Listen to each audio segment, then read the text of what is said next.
Hi, this is Greg Hildebrandt. I've been a professional artist for 62 years. I've done a lot of artwork in that time, and I'm still just trying to get it right.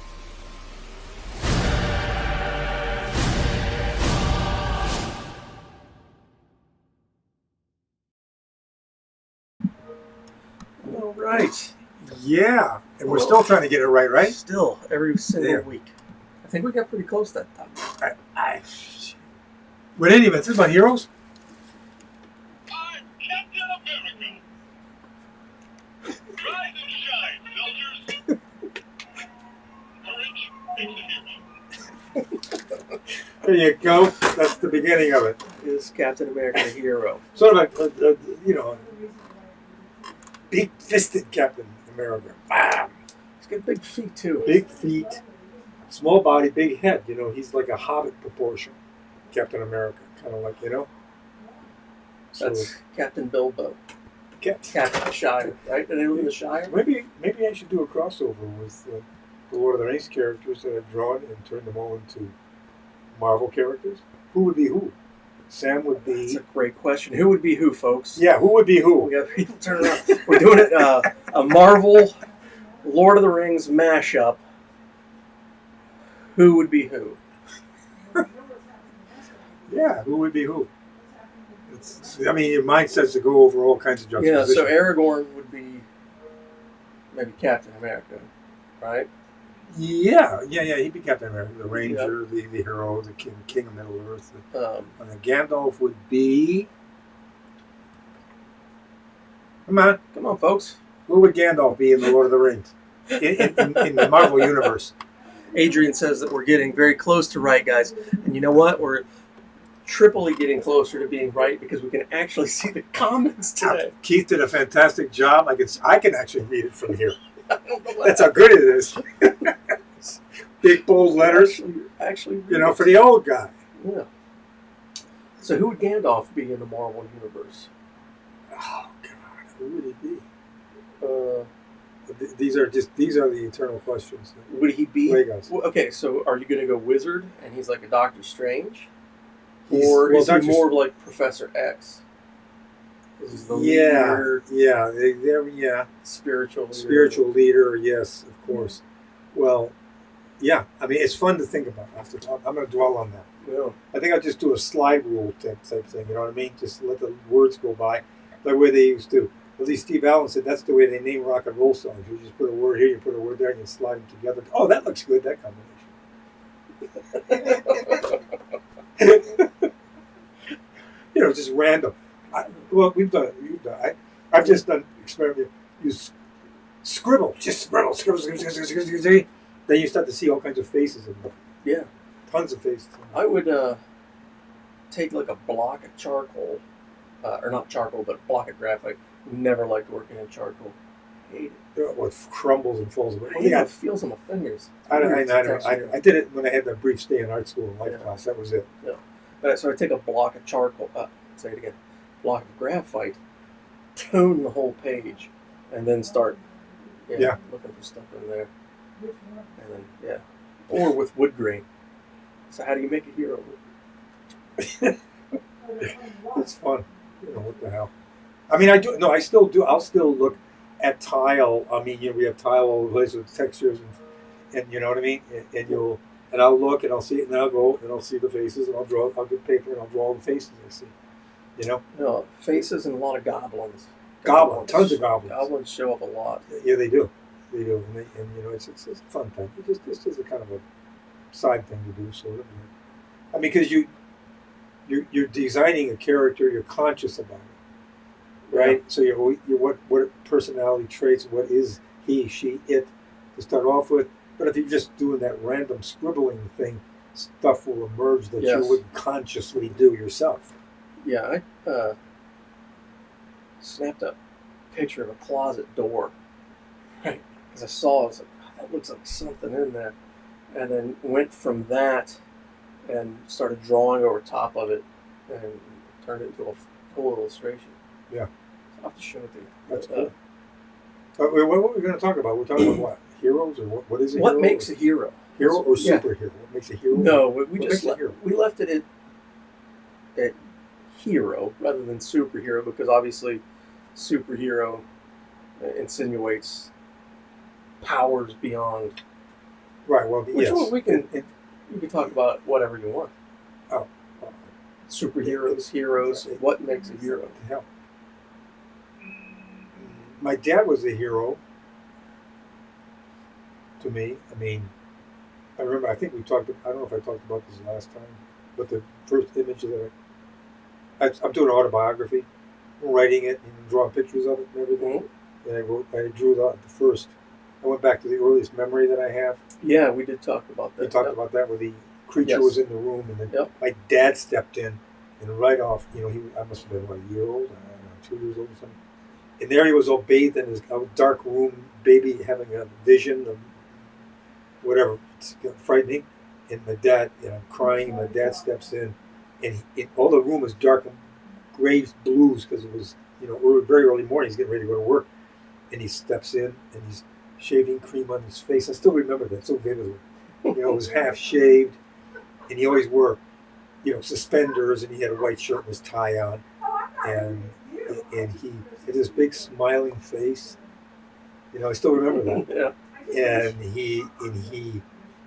And all this gold light from the outside, from the hall, just kind of flooded into. So in my mind, that's all and he kind of looked like Clark Kent to me. He had this dark hair with curl and glasses, and anyway, he was always a hero to me. He was a really good man in many all respects. I think that's probably pretty common, for kids to look up to their parents, dad, mom, or whatever, as being a hero, a life model. And I think I said this last week. I don't remember. You kick yourself as you get older, like me. I'm 82 for God's sake. That I never told my parents, my father, and my mother, who was also a hero, that how much they meant to me. It mean to me as time, as time goes by. They mean more to you. In my memory. Anyway, whatever. We talked about it before. Well, you regret it, but perhaps they knew. I hope so. So, folks, okay, first responder. Also, wait a minute. Jean here, my very significant, more than significant other. We've worked together and we've known each other since 1979. She's a hero. I mean, the way that she went through her cancer, and I mean, that's just one aspect of her heroism. But she was like amazing inspiration to many people in the hospital as she went through it. And never, ever, ever, it still doesn't, even though there's an aftermath to chemo, whine or complain. In fact, she's always giving to other people, always aiding and helping other people. So, I mean, she is way up on that list as far as I'm concerned, as far as a hero. So, it's all personal stuff. I agree. All right. So, anyway, you were going to... Yeah, well, Adrian's chiming in. First responders are often heroes. Often. Just doing their jobs. Often, yes. Yeah, absolutely. No two ways about it. As we said before, those who run into the fire rather than running out of the fire. Yeah. Now, we could sit here all day and praise the everyday hero, right? But I mean, we're in a comic kind of panel. Well, here we are. We got another comic painting behind us. We're in a comic book panel. So, asking everybody who's tuning in or watching, if you guys want to chime in with your comments, like what characteristics or traits, do you guys look for in your heroes? Or when you were growing up, if you got into comic books, if you read comic books at all, or books in general, or movies, I guess, whatever. What kind of heroes were you drawn to? Were you attracted to? You mentioned last week, Greg, that your favorite, hero growing up was Captain America. From the Marvel Universe. From the Marvel Universe. Right. Now, of course. Okay, so could include Marvel. In general, who's your favorite comic superhero? Yeah, sure. Well, the first and biggest was always Superman. Because I mean, he was the guy. I mean, I was in school in the 1940s, and Superman was on the radio. And strangely, they always put it right. You got to run home from school to turn it on the radio, and it was like a 15-minute show. Bud Collyer did the voice. I remember that voice, and he would be the talking in the Clark Kent voice, and something would go on, and he would say, "This is a job for Superman," and his voice would drop, and and he was like, to me, he became real. He was a real person. He was, I mean, mainly because of the radio show. Obviously, then there was the comic strip Yep. that I was aware of, and then the books. But yeah, he was always the main man for me. Second would be Batman. Third, Wonder Woman. They were working in that direction, and Captain America. For me, Oh, as a, Captain America fourth. yeah, in that mixture. You know what I'm saying? So, what is it about Superman that puts Superman above Batman? Wonder Woman, I think it's Captain mainly America? because when I was aware of him as a small kid. That was the first impact of that kind of a figure that could do all these incredible. God, he could fly, for God's sakes. And you're a kid. I remember you. I know. I always used to have flying dreams, Yeah, me too. right? I mean, you have them. I think when you're young, and then they dissipate. I I haven't had still one. have them. Do you really? Yeah, Incredible. I haven't had one of those for years, and they're so real. I could fly like they do in the Matrix, where I could lift off and go. Really? Yeah, For me, I've been able to levitate too. It's pretty cool. that I can. What I remember is this: I'd be standing up and I jump, intending, and I would jump with all the intention to get up and stay up, and I would get up and stay up longer and fall down, and finally I was up, and then I'd fly out of the window. I'd fly over the city in Detroit. Okay. It was like that. And so when you flew though, you were able to just Glide around at will. Angela, my wife, when she has flying dreams, she has to flap her arms very fast in her flying dreams so she could stay up. Well, there's Superman. My God! And not only that, he's being an artist. Yep. And starting to be aware, drawing in color. He was dressed in the primary colors: red, yellow, and blue. Uh-huh. Boom, primary colors. From all the colors in the spectrum that we know of, those are the colors right there, the prime colors. Those three. So that was there, I think. I used to make a lot of Superman costumes, and I would always ask Santa each year for a bunch of spool or whatever it came like of red cloth and blue cloth, so that I could make a costume out of it. Because Tim and I would try all kinds of ways to color cloths. My dad would bring home these dust cloths, which were unbleached.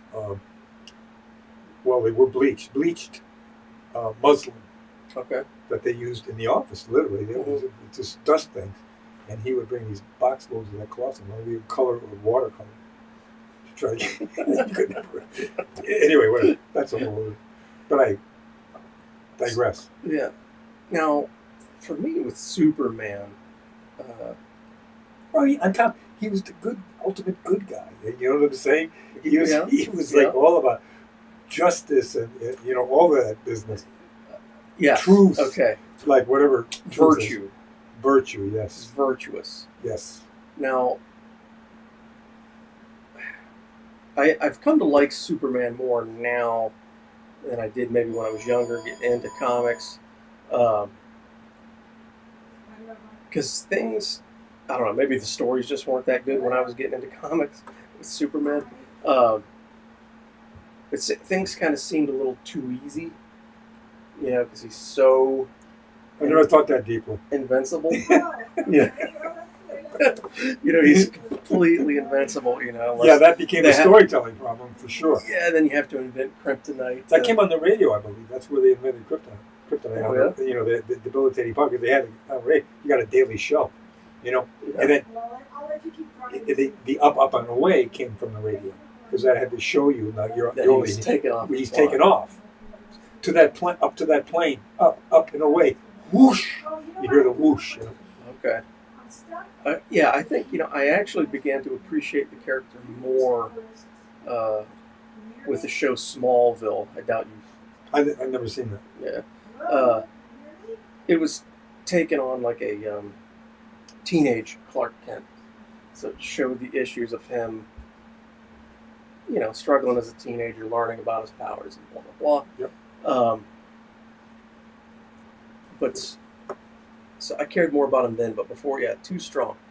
Lupin says we would tie our coats to the neck, hold the bottom, and try to catch the wind. It worked now. With consequences. Yeah. And my cousins and I used to do that with umbrellas. Or I did that with umbrella. Yeah. It was a Jiminy Cricket, I think, with the umbrella. Yeah. Until you can float down. Sharon thinks Superman was great Sharon, because he was a human with faults, but a superhero with none, leaving the whole kryptonite thing out. That's true.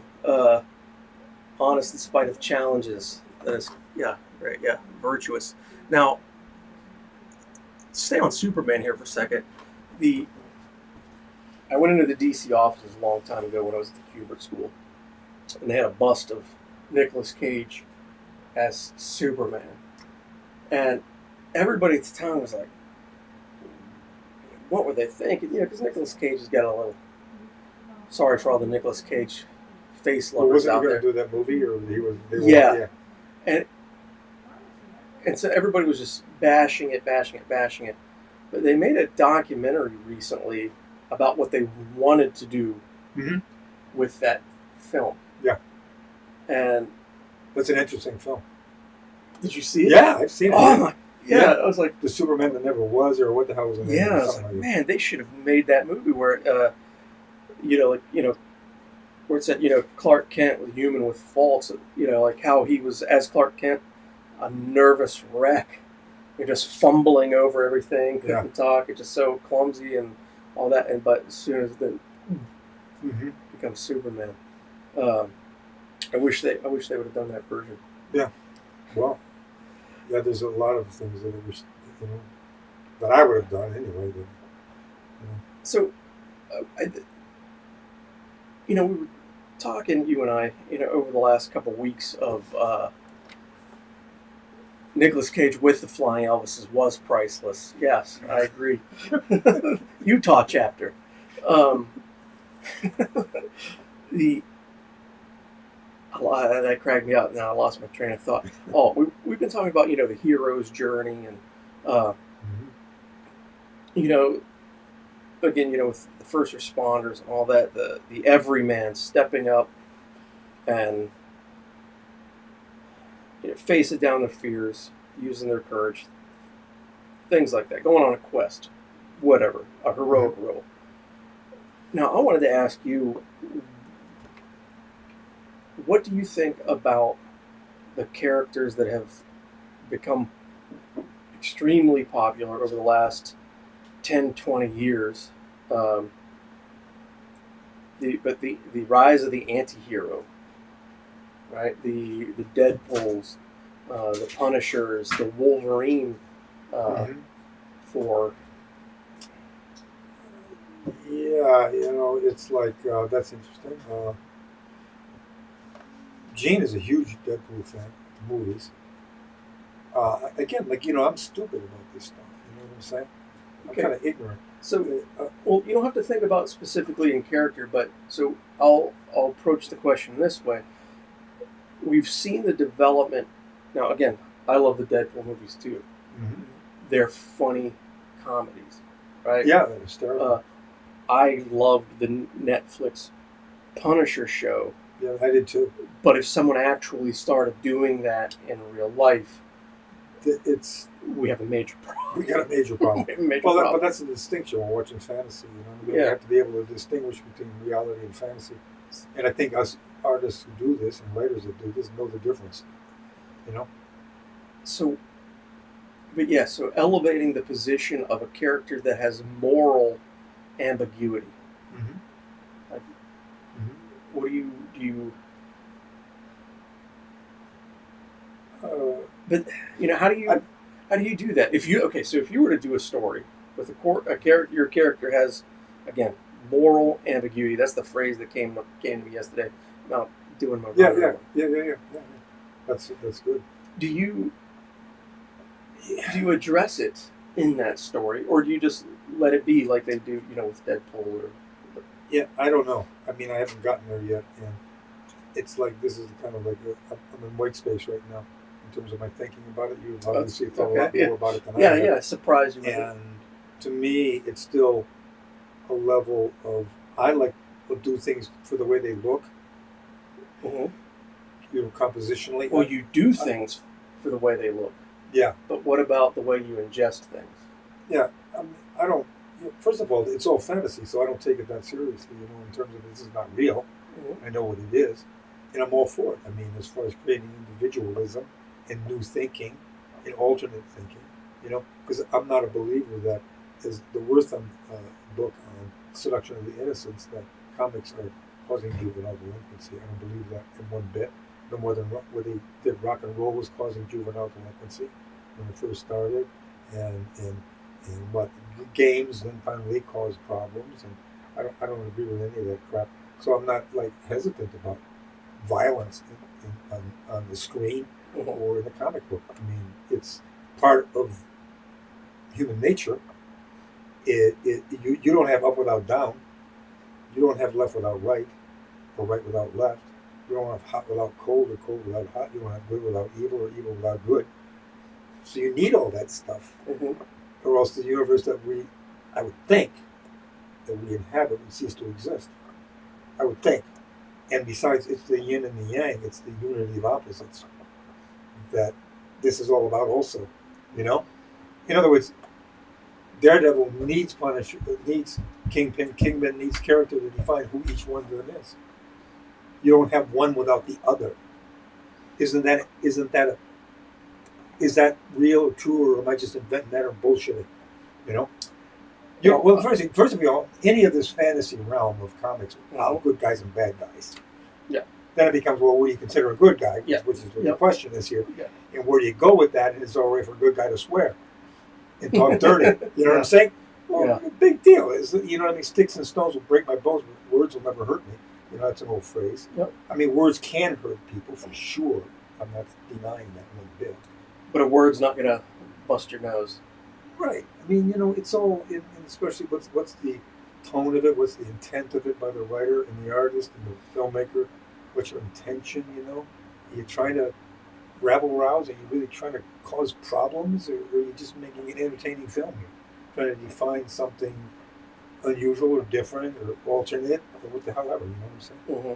I don't know if any of that means anything what I just said. I mean, Yeah. There's nothing. Doesn't mean shit, man. All right.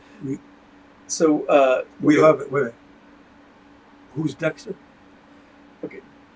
Yes, that's Dexter. We love him, but we really shouldn't. So for Greg and the other people that may have not have watched the show, Dexter. It's from based on a book series, Dexter. This guy is a serial killer, right? Now, he grew up with a police officer father who rescued him, right? So he's an adopted son. He saw the signs and the propensity, sorry if I mispronounced that, propensity of serial killer-like tendencies in the kid as he was small. So the way he raised him was to live by a moral code. Now you can fulfill these dark desires, and I don't know if in the show he calls it his dark passenger or not, but I know he does in the books, his dark passenger. He's like, you can fulfill the desires of that dark passenger, but it can only be someone who has escaped justice, right? Or yeah, I got that. So you watch the show and you find you're rooting for a serial killer. Yeah. No, I can get that. Yeah, I can totally get that. And yeah, like when I first watched the show, I was watching it by myself, and I had a real dilemma. I was like, I don't know that I should be enjoying it as much as I am, and I don't know if I should tell anybody that I enjoy this show until I heard someone else say, "Oh my God, I'm watching Dexter. It's amazing." Like, oh yeah, me too. And then we get into that kind of conversation. Now, the actor delivers a lot of charm into the character, which I don't know that. You know what? I was going to say a statement that would have been totally dumb and completely false, so I'm going to shut myself up right there. Well, here, look at for me, going back to hero villain. Yeah. for me, a really ambiguous figure. He's not ambiguous for me, but he's ambiguous for a lot of people. And presented as a villain in the 1954 Walt Disney movie 20,000 Leagues Under the Sea, Captain Nemo. Now, for me, I saw that film when I was 16. I saw it when it first came out, my brother and I, and we went nuts for it. We went crazy for it. It still is a masterpiece in my mind. I watch it once a year. Production values are incredible, and it's all optical. There's no computer involved in this. It's all matte paintings and miniatures and special effects. But James Mason portrayal of that character and the script, the film was directed by Richard Fleischer, son of Max Fleischer. Nemo was pitched as the villain in the film, while Ned Land, the Kirk Douglas character, was pitched as the hero. Ned Land is in the film. Everybody's seen it. He's dressed in red, white, and blue. He's got the white and red striped shirt. He's got the blue pants. He's got the blonde hair. He's got the blue eyes. He's the all-American boy, and he's a likable figure, carousing. Women you see is in the beginning of the film with him holding a couple of babes, and then he's the one that's portrayed as the hero. Nemo is ramming munition ships of the hated nation, never referred to as to what nation that was in the film or in Jules Verne's original 20,000 Leagues Under the Sea. But here he is ramming these ships loaded with munitions, and they're a slave nation, they're a slave state. The hated nation murdered his wife and son. Nemo's out there, rammed their ships and destroyed them. And some of the speeches in that film, take a look at it if you're interested. There are some very ambiguous speeches. If you put yourself in 1954, the height of the McCarthy craze, and everything had to be one way or the other, binary, you talk about that like it is now, and Nemo comes off as this, I saw him as a hero. Everybody's pitching him. A friend of mine a couple of years ago, who never saw the film, but he showed me, he said, well, he's a terrorist. So, you know what I mean? Yeah. To me, he was what they call a militant pacifist. That's an ambiguity there.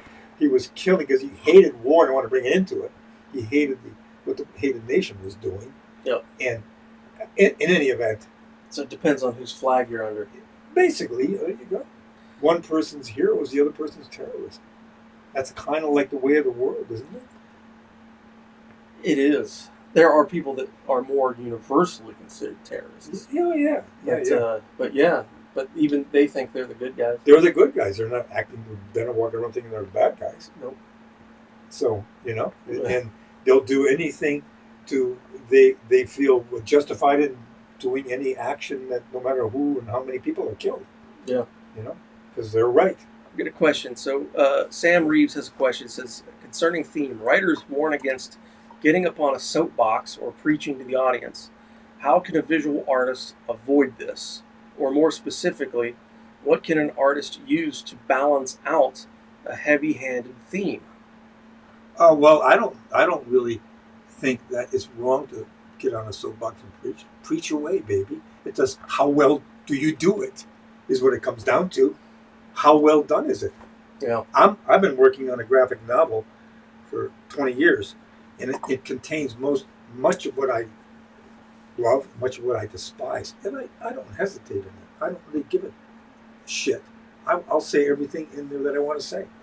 I don't know if it'll be published, maybe someday, and I don't care. Somebody's going to read it and say, "Oh, you're on a soapbox and you're preaching." Okay, don't flip by if you don't want to read it. Flip on, keep on walking. Don't read it. What am I going to say about that? I don't know if you have to. It's like how well is it made? Yeah.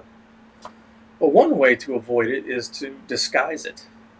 War of the Worlds. We were talking about that. All sci-fi movies are very apocalyptic, end of the world. Movies that are they're totally a reflection of the governments of that time. Well, I mean, when Wells wrote polemics, I mean, that's what he was writing, political statements, right? Sociological, disguised as science fiction. I mean, Rod Serling's Twilight Zone was loaded with, it's like you're saying, Star Trek, the early Star Trek films, TV shows. You're sending messages about prejudice and hate and looksism, and all kinds of issues. only in the container of sci-fi and fantasy and fantastic creatures and makeups and special effects and all that kind of business. Yeah, War of the Worlds was his H.G. Wells' original statement was against the way that Brits were treating New Guinea Islanders, as non-humans, which and the Martians came in, and all they Brits were to the Martians was food. That's it. It wasn't like there was some sociological situation. They were food. That's all you are. And with things like that, that could be heavy-handed. It's like sometimes you show them, and sometimes it's better to have it happen off camera, or silhouette. Like, and another example, like I would use, like if you take a horror movie, you have anything like from the Saw franchise, where it's just over the top, grotesque, violence, where they're trying to make you gag and puke. Or you have Alfred Hitchcock's Psycho, where all you see is a scream and a silhouette. Mm-hmm. But to me, that's much more effective. Oh, absolutely. So, oh my God, yeah. There are ways around.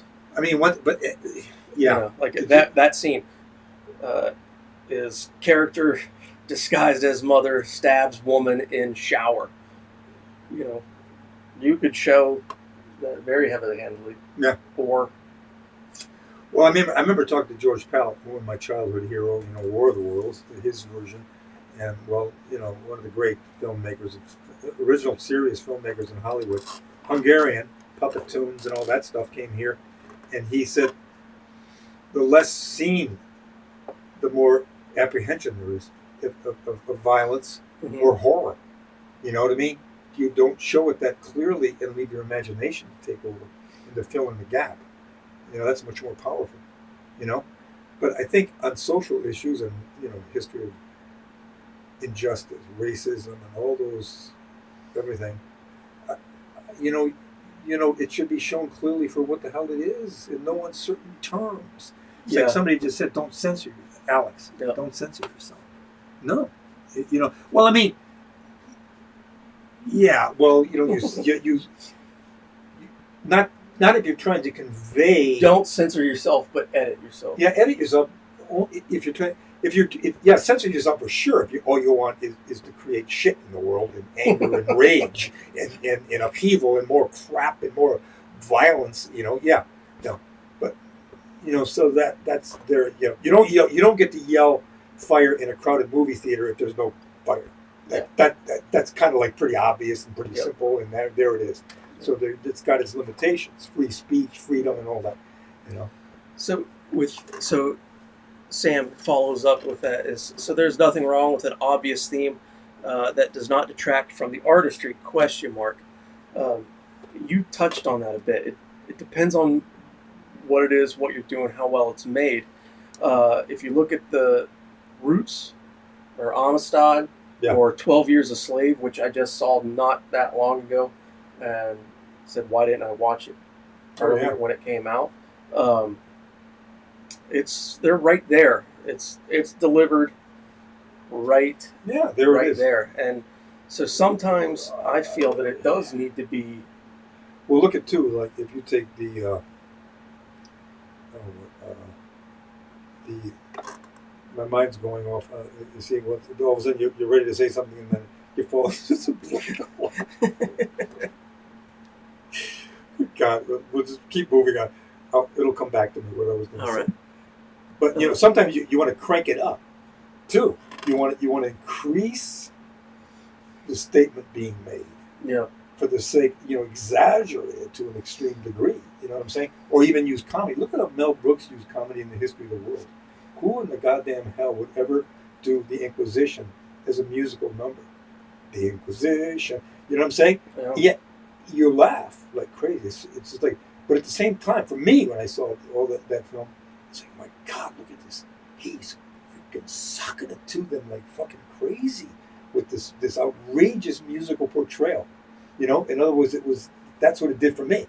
So Brooks would use that kind of Springtime for Hitler. Yeah, come on. It's like overwhelming, really, to recall it in that way. Who the hell would do that or could do that except Brooks? I mean, my God. You know, I mean, there's all ways to approach a subject. You know, and some of it may one man's meat is another man's poison. That's an old cliche. There you go. It's funny you say that because he's making comments over here to Adrian saying if it wasn't for the color, he would be eating Spam. Spam.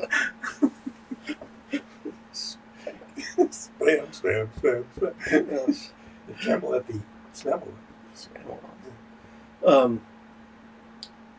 Where the hell were we?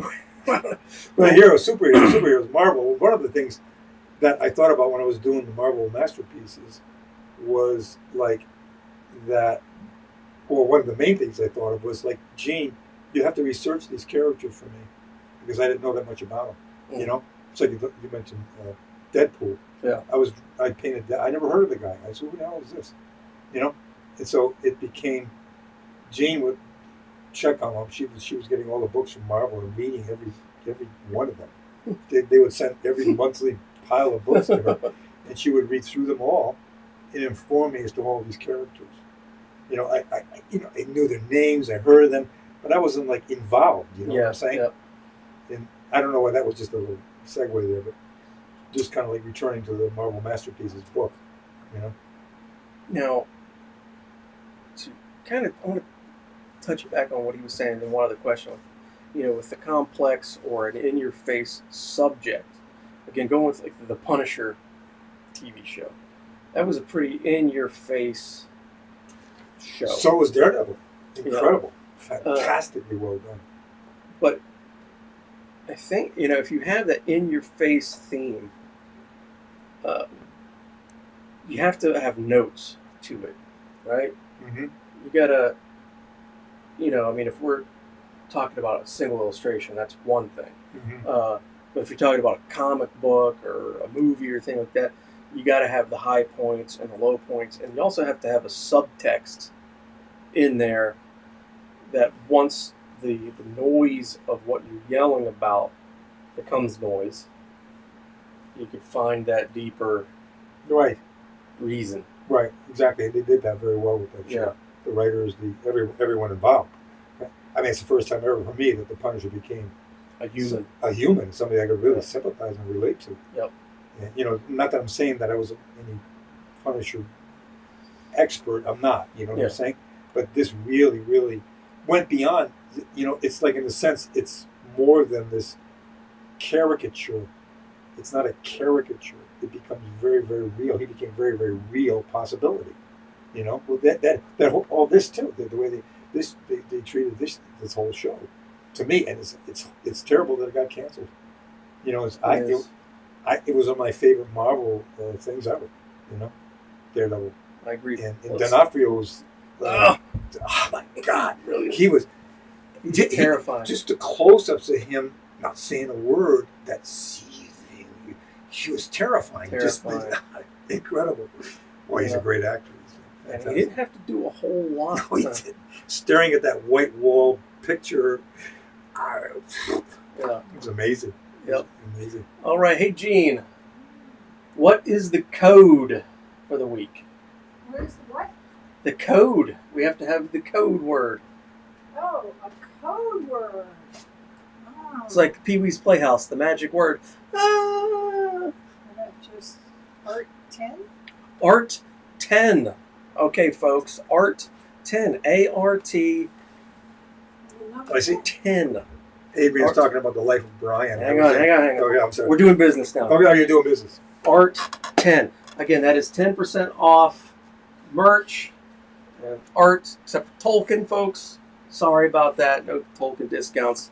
But anything. You know, we're talking about all this beautiful Marvel stuff. Let me get it in the camera. Captain America duking out Hitler. This beautiful Black Panther. These are covers for, variant covers from Marvel. This was for the Baltimore Comic Con. They made that print as an exclusive. Oh, here's the newest one out. Do we have that for sale? I'm not sure. Hey, Gene. What? Do we have this Betty Page print for sale? Yes. We need to put that on the gallery. Well, then, should we do that? Do that. Okay, we have Betty. That'll be going up in a bit, folks. It's not there yet. Look, but don't touch. Star Trek. Trek. I had fun doing that. And here we are. Moral ambiguity at its finest. Thanos versus Deadpool. Thanos, moral ambiguity. Yes. Wants to kill half the population, but for very good reason. He's got his reasons. Here's a We've got print of prints this of one that behind me. beautiful painting behind us. And we got a couple, again, moral ambiguity at its finest. When I Punisher. did this one, it's like Marvel simply. I was doing these variants, and they were great working with because George over there would just say, "I want Punisher and what's his name, and Deadpool. Deadpool, yeah, the two most violent guys in the Marvel universe." And I said, "How the hell do I make them fighting?" I mean, So I, just had them flipping and giving them the bleed. So that kind of took the edge off of it. And then we also have Thor. So all these are available on the gallery in the comics section. We're running low on quite a few of them, particularly the Captain America punching out Hitler, getting low. Yeah. Thank you for posting that code in the comments, Adrian. Always appreciated. And Adrian also asked if you could talk a little bit about this Daredevil Kingpin painting you got behind us here. Greg. Well, it was a variant. I mean, and I did a lot of sketches. What's a variant? You explain a variant. Okay. Please, Variant. if you would, please. Okay, so in comic books, if you don't know what a variant is, they have a normal cover, right? That's what goes on. Now, to boost sales and things like that, they have retailer exclusive or distributor exclusives and things like that. And those are called variant covers. So it won't be the normal cover. It'll usually be a much more limited run on the book. They become sought after and looked for by collectors, and you name it. So this was done as a variant. And I just went back to the original that's not the original costume, it's the second. Yes. The original But it's was probably the more famous, the more well known. And that's basically what the directive was, and then it was up to me to come up with the image, and they'd just leave me alone. And I did maybe 20 different, more than that, maybe 30 different layouts. And I had Daredevil winning. I had them both equal in combat. I had Punisher, Kingpin winning, as in this one, and that's the way I ended up with it. I just had him not winning, but giving Daredevil a left hook, and so then I show Marvel the sketch, just a real rough sketch. They approve it, and then I pose models and take pictures, do a final layout, and show that to them, and then they approve that, and then I paint the picture. That's the general way it goes. So that's. You wouldn't happen to remember the issue number? I have no idea. No idea. And it's like, but where you position it, where you present it, you put where's the setting, somewhere in an alley, garbage cans flying around and stuff like that. You know what I'm saying? And Is that a random door back there? yeah, there's a door, like Okay. somebody busted through a door. I don't know what the hell it is. And this is like 3-point perspective, so to speak. Where there's a vantage point way up there because the camera's very low. You're down on the ground level, looking up, so things disappear. There's a vanishing point way up high, And when I say camera, because it's all about camera angles, for me. Yep. I used to do filmmaking, so I'm always thinking about. And anybody that's doing graphic stuff, right, they're thinking about their camera angles, especially in comics. I mean, it's all camera angles. That's the beauty of you're making a mini movie anytime you're making a comic book, drawing a comic book. So that's that for that. Yep. So any more questions about this particular piece? Any specific questions or anything like that? But yes, I know what Alex is talking about. Yes, that was a variant cover that sold for quite a bit. The composition of the Daredevil versus Kingpin painting is breathtaking, Greg.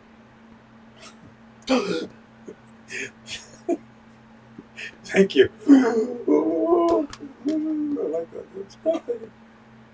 What the hell? Anyway, heroes, schmeros. What were we talking about? Schmeros.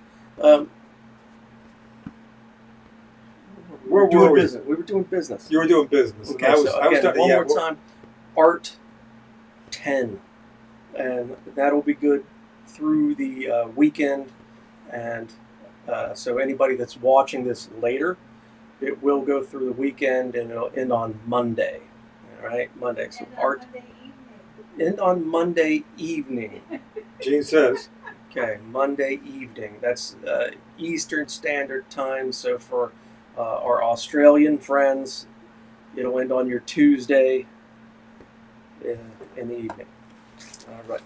So, those guys are heroes. Here's my favorite, one of my favorite pictures here. Are they heroes? Or are they just stupid?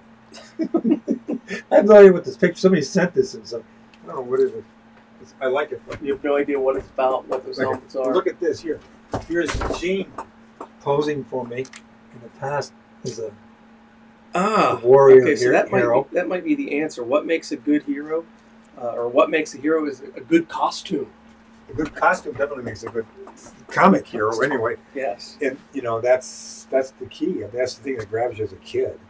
Yeah. I mean, who the hell dresses like that? You know, but wasn't that crazy though when they Schuster and Siegel were pitching Superman? Who the hell was it over at Donnerfeld? Was it? Not a clue, man. You could say Who- whatever. who's, name into, you want. who's interested in a guy with the blue, coveralls on?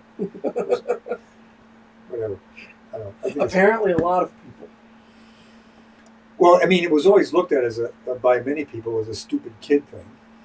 Basically, when in my day, Yeah. comics became this ridiculous. I got them preached against them, in school. I went to parochial school. It's a whole other story. In the 1940s in Detroit, and the nuns went nuts about this stuff. They were crazy. They condemned comic books like crazy. And I think more than anything, Superman, because Superman was made out to be a messianic figure, and Yeah. of course, in that particular religion, Jesus Christ was a messianic figure. I think there was a lot of conflict with official Catholicdom insofar as these superhero figures, because they were kind of a religion replacement, a Christ replacement. I think they had that fear or anxiety about it, and that got that preached at me. And of course, I mean, I could make the distinction. I don't know why they couldn't. Just say that's that and that's that. And besides, he's a good guy and he's standing for good. So praise that. That's the blah, blah, blah, blah. Because But- they're both works of fiction. This is a work of fiction. You can see it in block letters in the front of the book. You know what I'm saying? Yes. Yeah. And other stuff is works of fiction. Also, possibly we don't know. We don't know. None of us know. We don't know shit from Shinola. And anybody who claims that we do about these kinds of subjects is a liar or they're nuts. In my opinion. That's in my stupid. Is that a soapbox or is that a song? It's kind of a soap. I That's don't kind of a know. soapbox. No, but I don't want to put anything down. It's like, but they did. They assaulted that stuff, and it was made belittled, demeaned, and then gradually. But I mean, I knew Joe Simon. I was friends with Joe Simon, co-creator along with Jack Kirby of Captain America, and I loved Joe, and I knew him for the last 14 years of his life. And and when he created Cap, it was like, we have the villain already. He said Hitler. Yeah. I'm creating the guy to fight him, and so that's what it was all about to me. Is Captain America was that, and all of them were that. They were fighting monsters, whatever they happened to be, criminal monsters or Nazis, and that was it for me. And they were all good as far as Did that goes. military comics predate Captain America, like Sergeant Rock or anything like that? I don't know. Don't think so.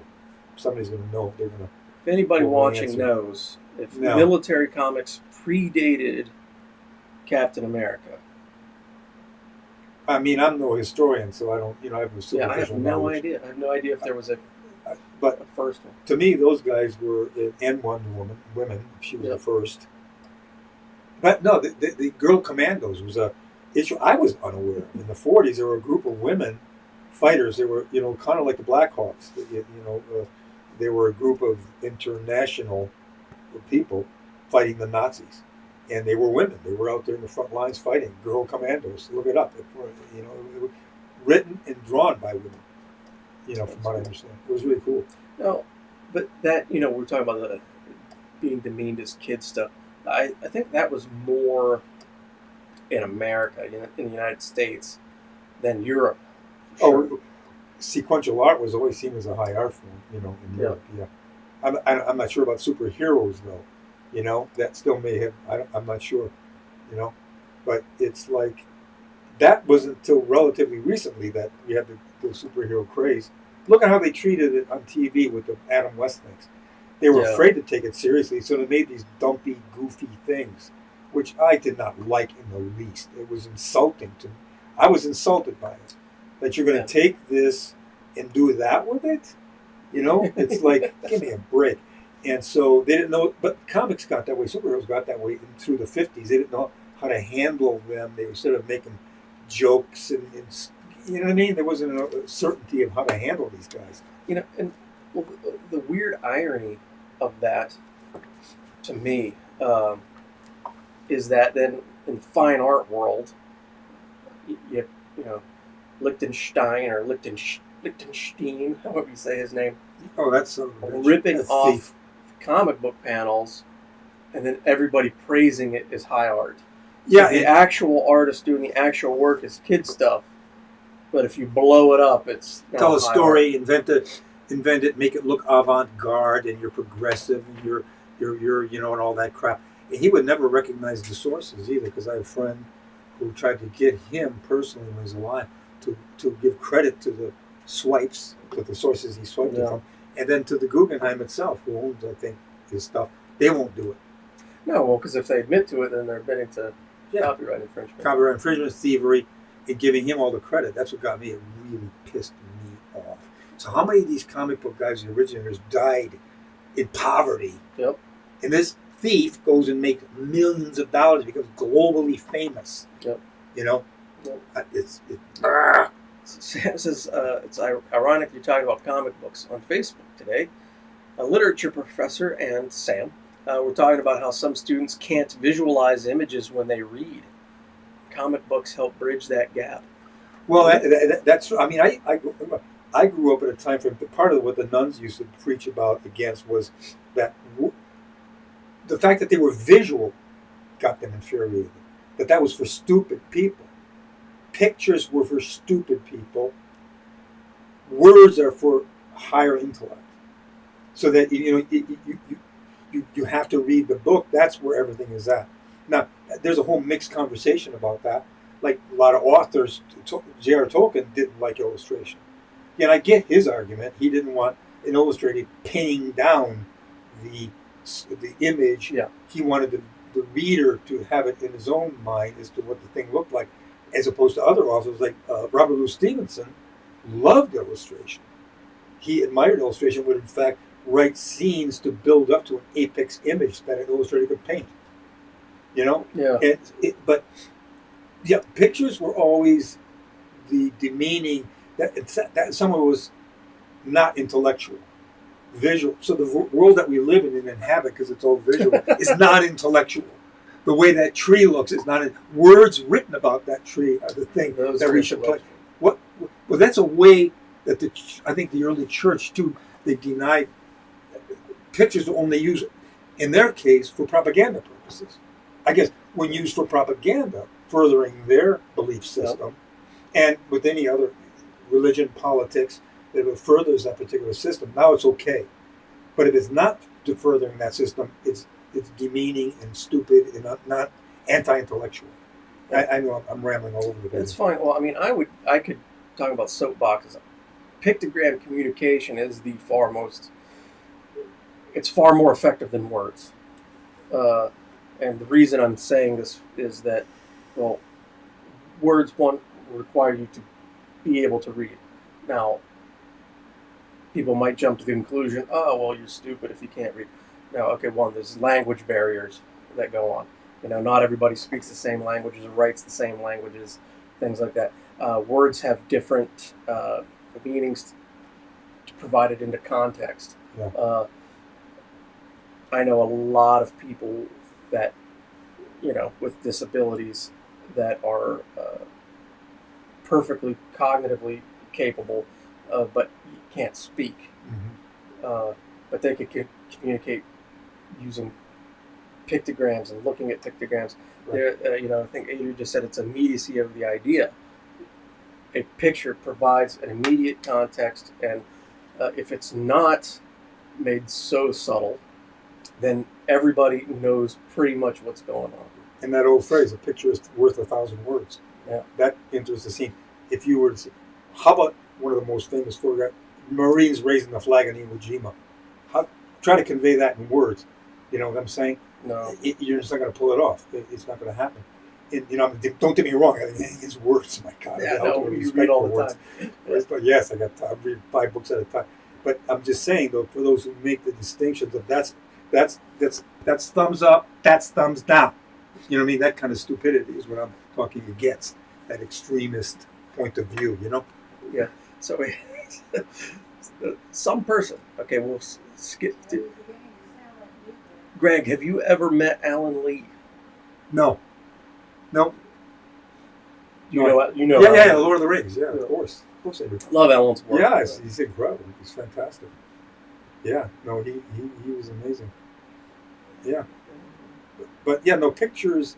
Yeah, I grew up with that thing where pictures they would demean picture magazines like Life. You know what I'm saying? This is, we shouldn't look at them. They're just merely they're just pictures. I always found that so bizarre, especially people that talk to me, and I'm a graphic artist, and they would even talk to me that way. As a kid, and as an older person too. Now, I want to just kind of segue in that with the words. When I was in class one time, we were talking about like script writers and the different artists appreciating different styles of script writing, and they were making the case for the least words possible, giving the artist the most freedom you could have, right? Mm-hmm. Like if the writer just says it's this, then the artist can go crazy. And then the counterpoint to that, they're talking about like Alan Moore, who was very wordy. Mm-hmm. He's like a writer. Yeah. It's like, he writes so much that the artist has no room to interpret. But I found when I was reading Alan Moore's scripts, it became, I could see it, right? Mm-hmm. I could picture it, I could see it moving, and then it's like, okay, well, while that's happening, I just freeze frame. Mm-hmm. Yeah. And then draw that. Yeah. I didn't feel the need to I want to make up whatever I need to make up. Right. I'm drawing what my mind's eye is. Yeah, that's a way. I'll tell you another way of one illustrator used to approach it. One of the great N.C. Wyeth, mm-hmm. great American illustrator, yep.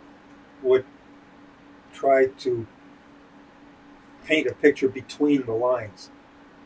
In other words, he wouldn't necessarily take a scene exactly as it's written, but try to imagine what's going on between or other than outside of that a little bit, so that he personally could feel that he was bringing himself to the thing.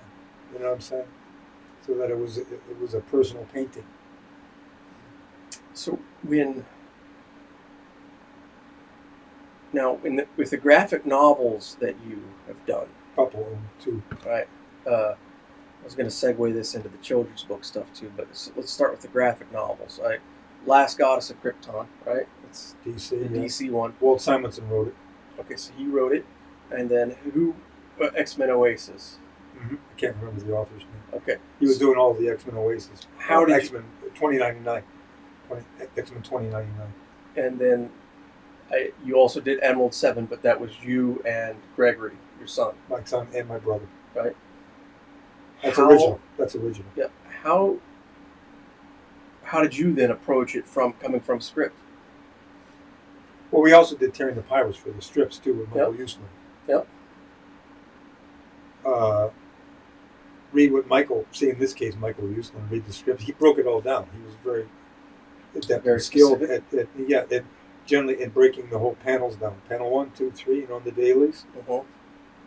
And I ahead of time though, I designed the characters up front, working with him and working with Tribune Media, who owned Terry. They had to approve everything. They said what they wanted. They wanted it upgraded, that is to say, Now, hang on a second. When you say, okay, modernized and all that, sorry, I didn't mean to step on you. But when you say, did they take, okay, panel 1, this character looking left, sunset behind him? No description like that. How did we already know the setup, so he's giving me the dialogue of the scene, who's in the scene, and writing dialogue. Okay, and then, so you have the dialogue. Mhm. Okay, so there's no close up, long shot, medium shot. That's all my interpretation, Yours. or Tim's interpretation. Okay. And generally speaking, with that though, I laid out 90% of it. With that strip. Mhm. You know, Michael's dialogue, basically, the dialogue of each panel. Say if there's 3 panels on a daily, Michael's dialogue in that, and the Sunday, 3 tiers. It was laid out, and he would write the 3 tiered strip of Terry for the first strip of panels to be disposable, because some papers wouldn't even print that. They would print the 2 bottom tiers. And you had a structural situation where you had the center bar in the middle of this 3rd tier, of this middle tier, had to remain persistent, because they would take this top strip, stick it over here, take the bottom strip and stick it over here to make 2 long tongue strips. I know that's a little complicated, I have to draw it all out. So you had to take all that into account as you were laying it out. And then he would write, like I say again, the dialogue, and the setting where it is, the ship surface, on a boat or whatever. Up to me and Tim to design everything, to pick all of our angles and long shots, close up, medium shot, and then I would be comping in the type on the panels as I drew it. I was hand comping in all the copy in the balloons, and sometimes there was way too much copy. It completely filled up the panel. Like there was that much room on the bottom, and I'd get on the phone with Michael, and we would go over it. I said, Mike, we got to knock out this many words.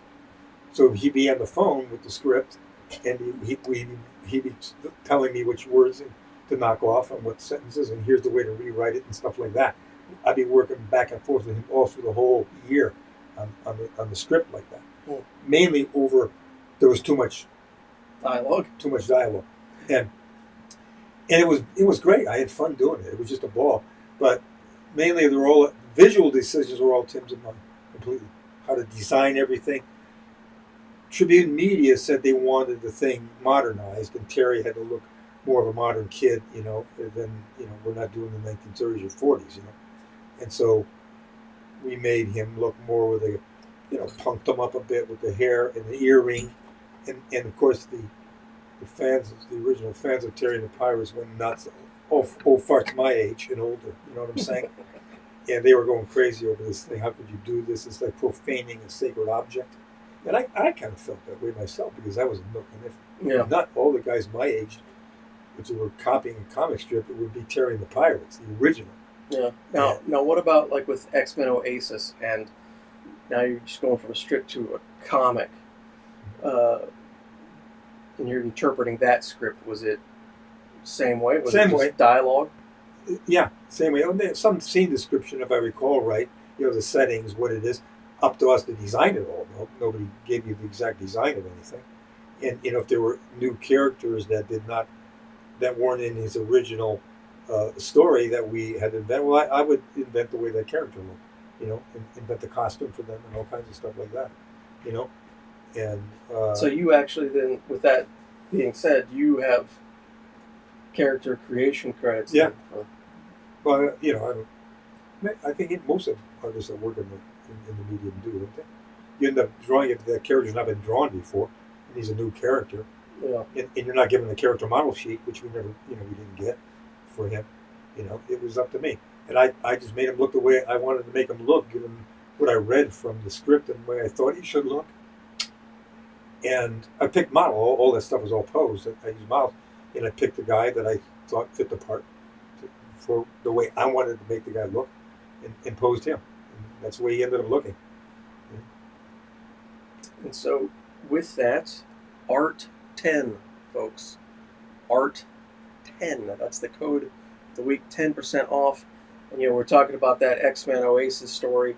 The only place to find that printed properly is in the Marvel Art of the Brothers Hildebrandt book that we talked about last week. Here? I don't think so. No, It's not around we here. don't have it. Should we have it? Probably, but we don't. Anyway, the Marvel art of the Brothers Hildebrandt is the only place to get that comic printed accurately how the brothers actually intended. And we are past 5 o'clock, sir. Here we are. We're at the end of another episode. A lot of people talking here. Yep.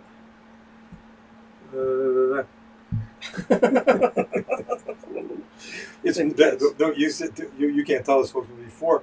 There was last week. There was a thin column of Keith was trying to have to piece the words together. As trying to now it's all nice and clear. That's whatever you did. So that's what they must have wondered why I was off to the side of the camera, all with my face in it. I'm going to flip through these prints again one more time. We can all hold them up. We have a collection of them, folks. Again, high quality, actually printed by Marvel. These are not run off of a home printer here. Sorry for the reflection. We got plastic on over them. So we get to do our little business. Greg, I have a question. Yes. Keep showing. I just noticed this for the first time. The outside of that shield is blue. Yep. That's the original. Even Marvel didn't notice that. They thought, look at, see the shield? That's the original circular shield that Jack and Joe drew and designed it. And when I did that, some of the people over at Marvel said, "Wait a minute, the shield's wrong." I said, "No. That's the one from the time frame." Ah. Well, I think a little something new every day. I know that the plastic is reflecting on them, but these things are a lot of fun to do. Of course, there's the Star Trek one. This was for a comic book. I enjoy doing that one. I tried to get into a Bob Peak inspiration kind of like mode. Don't take me wrong. I'm away pretending to think I'm at any level of Bob Peak, but that was my inspiration for that. Yep. That look from that time frame. Anyway, so there's a whole bunch of these things. Yeah. We'll make Betty available tomorrow. Betty Page will become available. Did we show that one? Or should we show it or what? Yeah, go ahead and show it. In case they This- want, they can look Well, for I it tomorrow. took this from a pre-existing photo of Betty, shot during the daytime in the sunlight by Bunny Yeager. And, I did it personally for Jean. She wanted me to just paint it. She loved that attitude of Betty. And she said, but don't paint it during the day. Paint it, like at nighttime. So I said, I can't make a transition from day to night. What the hell? So, I usually respond in some stupid way like that. And then I did it, and And it worked. And now that typeface, though, yeah. that's put on by Dynamite. Dynamite Comics. did that. Dynamite did the type. It's for a cover for one of their Betty Page comics. I don't know that it's. I know that they're doing a Kickstarter campaign. Yeah, I don't know if it's out or anything. Yeah, I don't know that it's shipped. Show art again. Yeah, that's why I picked it up. Oh, I see. I got it. Oh. Show art. What? What should we show art? Art? What do you want to see? I know this. All right, folks. Wow, there's a wow there, and there's a thanks there. Yeah. So Well, that's it, I guess, right? that's it. Thanks for tuning in. Once again, if you appreciate what we do, give us a like, give us a share, drop your comments. Everybody's commenting here. That's fantastic. We really, really. I'm Captain America. And never forget that. We appreciate it.